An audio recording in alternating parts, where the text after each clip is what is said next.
প্রথম বিষয় হলো কুরবানি, এর হুকুম কি? এটি কি ওয়াজিব না সুন্নতে মুআক্কাদা? এই বিষয়টি নিয়ে আলেম সমাজ যদিও বিভিন্ন রকমের মতামত ব্যক্ত করেছেন, প্রকৃতপক্ষে এটি হচ্ছে সুন্নতে মুআক্কাদা। রাসূল সাল্লাল্লাহু আলাইহি ওয়াসাল্লাম সুন্নতে মুআক্কাদা প্রমাণিত হলেও তিনি কখনো এটি ছেড়েননি, প্রতি বছরেই করার চেষ্টা করেছেন। অতএব আপনার সাধ্য সামর্থ্য অনুযায়ী আপনি করার চেষ্টা করবেন, কখনো বাদ দিবেন না, কারণ এটি একটি গুরুত্বপূর্ণ ইবাদত কয়েক দিক থেকে। প্রথম হলো আল্লাহ সুবহানাহু ওয়া তাআলার নৈকট্য অর্জনের বিষয়।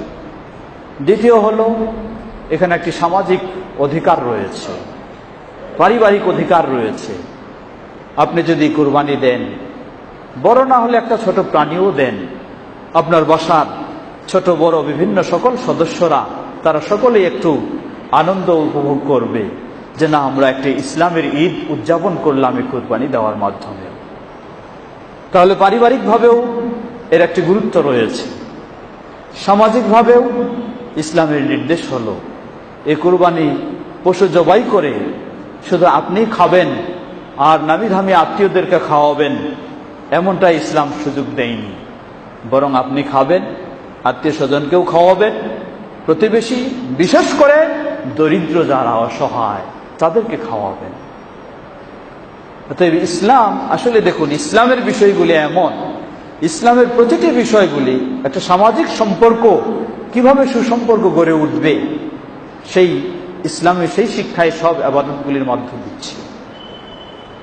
আপনার সেই বহুদিন বহু রকমের জবাই করেছেন ছাগল গরু বা ইত্যাদি, সেগুলি হয়তো আপনার ঘরে আপনি তুলেছেন, মানুষকে দিতেও পারেন নাও দিতে পারেন, সেটি ইচ্ছা বিষয় ছিল।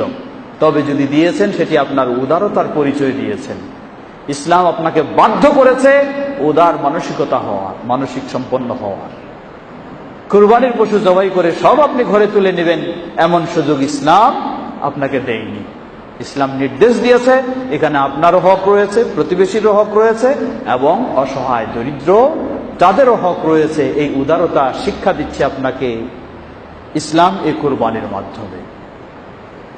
সম্মানিত মুসলিমবৃন্দ, সুতরাং কুরবানি দেওয়ার সাধ্যপক্ষে চেষ্টা করব। বিভিন্ন জন প্রশ্ন করেন যে আমি তো ঋণগ্রস্ত। আপনি ঋণগ্রস্ত ভাবলাম, আপনার জন্য কুরবানি ইসলাম ফরজ করে দেয়নি, কিন্তু আপনার একটা বড় গরু দেওয়ার সামর্থ্য না থাকলেও একটা ছোট গরু দেওয়ার তো সামর্থ্য রয়েছে। তা না থাকলেও একটা ছাগল তো আপনার দেওয়ার সামর্থ্য রয়েছে, এটুকু দিবেন আপনি। কিন্তু একেবারেই আপনি ঋণগ্রস্তর দোহাই দিয়ে একটা ছাগল 5 থেকে 10 হাজার দিয়ে আপনি কুরবানি করতে পারেন, অথচ দেখা যায় আপনি ঋণগ্রস্ত যতই হোক না কেন, আপনার বাসায় যদি কয়েক পরিবার থেকে মেহমান আসে, সেখানে একটা দুটো ছাগলের পিছনে যা খরচ হয় তার চেয়ে আপনি অনেক কিছু খরচ করে ফেলেন। তখন আপনি বলেন না যে ভাই আমি তো ঋণগ্রস্ত, আপনাদের শুধু ডাল ভাত খাইয়ে বিদায় দিব, এটা তো তখন বলেন না আপনি। তখন আপনি ইচ্ছা মতোই খরচ করেন।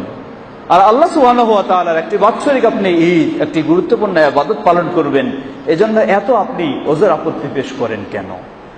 তাই মনে করি আপনার জন্য সামর্থ্য গরু দেওয়ার নেই, আপনি একটা ছাগল দেন, তবু আপনি অংশগ্রহণ করুন এবং চেষ্টা করুন এক সুন্দর ইবাদতকে পালন করার। তাই সেই দৃষ্টিকোণ থেকে আমরা যদি চেষ্টা করি তাহলে এটি অসম্ভব বিষয় নয়। আল্লাহ আমাদের সকলকে সে তৌফিক দান করুন। কুরবানির